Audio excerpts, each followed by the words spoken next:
So this is my review of the DJI Osmo Action for vlogging purposes. Right now I have mounted the camera on a fairly short selfie stick. D-Warp is turned on, Rocksteady is turned on. So this is the field of view you'll be getting when you'll be vlogging and just walking around and talking to the camera. So this is what the image will look like, and this is what the stabilization will look like.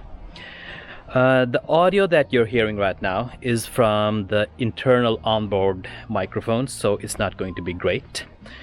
You can attach an external microphone to this, but you need an adapter for that, and I don't have that adapter, so this is the onboard internal microphone audio.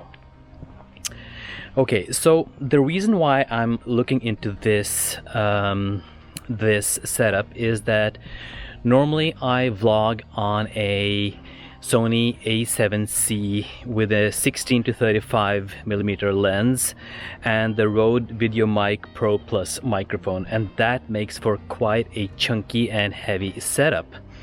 And it's that heavy that I often don't bring it with me at all, so it kind of, prevents me from vlogging, and I'm missing out on opportunities to make vlogs.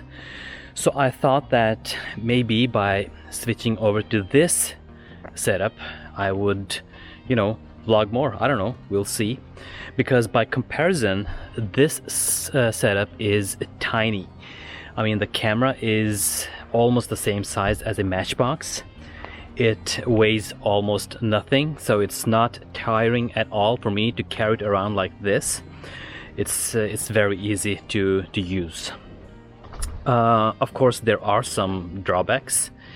First of all, the focal length. The focal length on this camera is fixed, which means that you cannot attach a zoom lens on it. You cannot zoom in and out. The field of view that you have is the field of view that you're going to keep. So it's not as versatile as a mirrorless camera with a lens. So that's one thing. The other thing is that the sensor size on this camera is quite small. So that makes the low light image quality not so good, probably. I mean, as long as you're outside during daytime and in a well-lit situation like this, the image is going to look good. It's going to look fine. But if you shoot inside, like in a normally lit living room like this, you'll see that the image quality starts to deteriorate.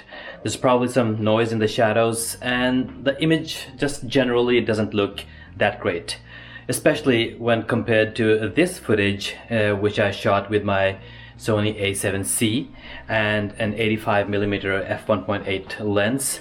And you can clearly see that even though it was shot in low light, the image quality is great. It's crisp, and also the background is nice and blurry. So obviously shooting inside, the quality is not going to match that of a mirrorless camera.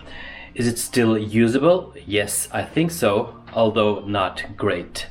But since this camera is so small, you can get some really interesting shots and some really interesting angles which you cannot get with a larger mirrorless camera. So it does have its advantages as well. So would I recommend this camera for vlogging? Well, I think that depends. If you already own a smartphone with a wide-angle lens like the iPhone 11, 12 or 13, or one of the newer Samsung phones, or any smartphone with a wide-angle camera, I think you can just keep on vlogging with that smartphone. The image quality is going to be good enough. But if you do not have in your smartphone with a wide-angle lens, I think this camera is a really good bargain. For just $200 US, you get a lot of camera. So that was my review of the DJI Osmo Action for vlogging purposes.